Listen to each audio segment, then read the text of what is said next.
YCP అధినేత జగన్ 2 నెలలకోసారి తాడేపల్లి ప్యాలెస్కు వచ్చి 2-3 గంటలు మీడియా సమావేశం పెట్టి ప్రభుత్వంపై తమ అక్కసు వెళ్లగక్కుతున్నారని మంత్రి కందుల దుర్గేష్ మండిపడ్డారు. తన ఉనికి కాపాడుకోవాలనే తాపత్రయంతోనే ఈ విధంగా వ్యవహరిస్తున్నారని అన్నారు. పవన్ను మంత్రికుడని వైసీపీ నేత పేర్ని నాని వ్యాఖ్యానించడం దారుణమని, మాంత్రికుడు వేషం వేసేది ఆయనని దుర్గేష్ విమర్శించారు. తాడేపల్లి ప్యాలెస్కు వచ్చి బెంగళూరు నుంచి ఒక ప్రెస్ మీట్ పెట్టి ఆయనకి తెలిసినటువంటి కొన్ని విషయాలు, అర్ధసత్యాలు వీటిని పట్టుకుని ప్రచారం చేయడం తప్పితే సూపర్ 6 సక్సెస్ కాలేదనేటువంటి మాట ఆయన చెప్పడానికి ఆయన దగ్గర తగినంత సమాచారం లేదని నేను అనుకుంటున్నాను. అదే కాకుండా ఒక అబద్ధాన్ని పదే పదే చెప్పి దాన్ని నిజం చేయాలనేటువంటి ఆలోచన ఏదైతే ఆయనకుందో దానికి కాలం చెల్లిపోయింది. ఇవాళ ప్రజలు నమ్మటం లేదు దాన్ని.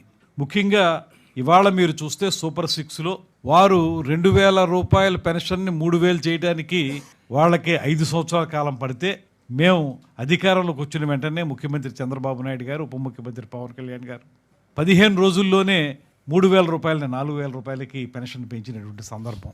అదే కాదు, ఎవరైతే మంచానికి అంటిపెట్టుకుపోయి ఉన్నటువంటి దివ్యాంగులు ఉన్నారో వారికి 3,000 నుంచి ఏకాఏకిని 15,000 వరకు పెన్షన్ని వెంటనే పెంచినటువంటి సందర్భం. అదేవిధంగా సంవత్సరానికి 3 సిలిండర్లని, గ్యాస్ సిలిండర్లని పేద వర్గాల వారికి ఉచితంగా ఇవ్వాలనేటువంటి ఆలోచన చేసింది. కానీ తల్లికి వందనం కార్యక్రమం వారు ఆ రోజున అమ్మ ఒడి అనేటువంటి పేరుతోటి ఇంట్లో ఉన్న పిల్లలందరికీ ఇస్తామని చెప్పి ఎన్నికలకు ముందు శుష్క వాగ్దానాలు చేసి ఆ తర్వాత దాన్ని తొంగలకు తొక్కేస్తే, ఈ ప్రభుత్వం అధికారంలోకి వచ్చిన తర్వాత తల్లికి వందనం పేరుతోటి ఇంట్లో ఎంతమంది పిల్లలుంటే అంతమంది పిల్లలు చదువుకునే వాళ్ళకి సంవత్సరానికి 15,000 ఇచ్చేటువంటి కార్యక్రమాన్ని చేపడుతున్నాం. అదేవిధంగా అన్నదాత సుఖీభవ, పిఎం కిసాన్ పథకం, ఈ రెండు కలిపి 20,000 రూపాయలు ఇచ్చేటువంటి కార్యక్రమాన్ని చేపట్టాం. వీటన్నిటికంటే మించి ఉచిత బస్సు కార్యక్రమం, స్త్రీ శక్తి పథకం, ఇవాళ అత్యద్భుతంగా మహిళలందరూ కూడా జేజేలు పలుకుతున్నటువంటి పథకం.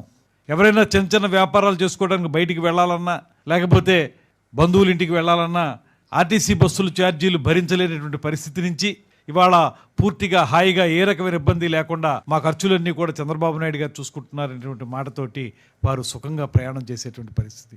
ఆ రోజున మీరు అధికారంలో ఉన్నప్పుడు నెల, 2 నెలలు, 3 నెలలు, 4 నెలలు, 6 నెలలు అయినా కూడా ఆ డబ్బులు రైతుల ఖాతాల్లోకి వెళ్ళినటువంటి సందర్భాన్ని మనందరం కూడా గమనించాం కూడాను. ఇవాళ అలా కాదు, వెంటనే ఇస్తున్నాం. దాంతోపాటు మీరు అధికారంలో దిగిపోయేటప్పటికి రైతులకు ఇవ్వాల్సినటువంటి 1,640 కోట్ల రూపాయల బకాయిలు కూడా ఈ ప్రభుత్వమే తీర్చింది. ఇవాళ సిగ్గుమాలిన మాటలు మాట్లాడుతూ ఏ రకంగా మీరు సూపర్ 6 సక్సెస్ కాలేదనేటువంటి మాట చెప్తారు. ఖచ్చితంగా మేము చెప్తున్నాం, సూపర్ 6 అనేటువంటిది సూపర్ హిట్.